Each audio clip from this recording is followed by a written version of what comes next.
Jeg hedder Silke. Jeg har valgt HF, fordi jeg synes, det er en rigtig fed måde, at man ligesom tager det faglige og det kreative på. Jeg hedder Gustav, og jeg har valgt HF, fordi det var vigtigt for mig at få en gymnasiel uddannelse.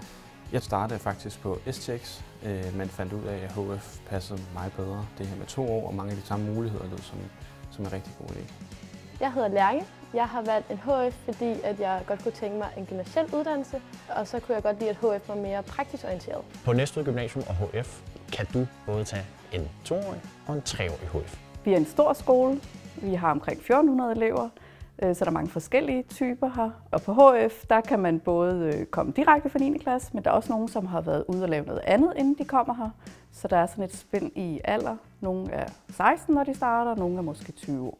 Hvilket er super fedt, fordi det også giver en anden dynamik i klasserummet. Personligt synes jeg, det er en stor fordel, at skolen er så stor, fordi der er så mange forskellige fællesskaber, og der vil stort set altid være et sted, du kan søge hen. Vi får mulighed for også at bonde med STX'erne og også de andre HF-klasser. Det gør vi blandt andet gennem forskellige arrangementer, f.eks. vores skolefester, men også idrætsdagen, som er et højdepunkt på skolen. Når man starter på HF, så starter man i sin egen klasse. Det er også den klasse, man færdiggør sammen med. Det er den, man tager på studenterkørsel med.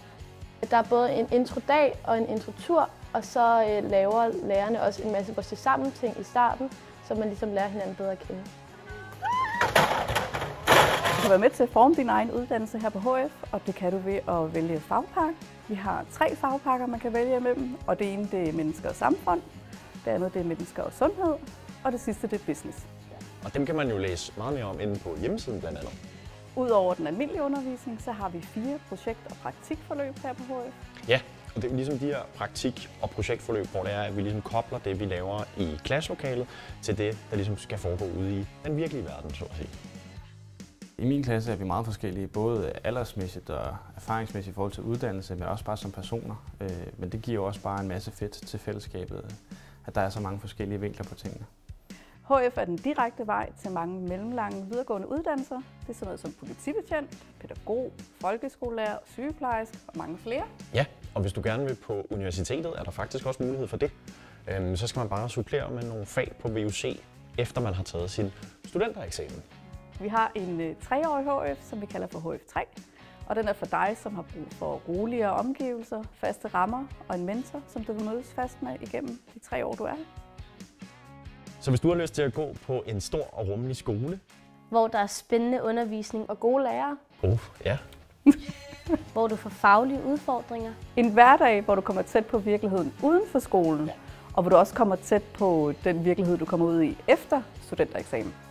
Er du samtidig selv rummelig? Og er du klar på at deltage i faglige og sociale fællesskaber?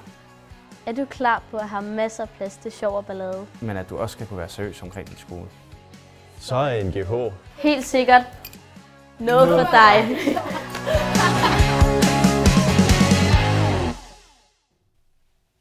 Hvor kan man læse mere om det? Det kan du læse mere om på hjemmesiden. Nå.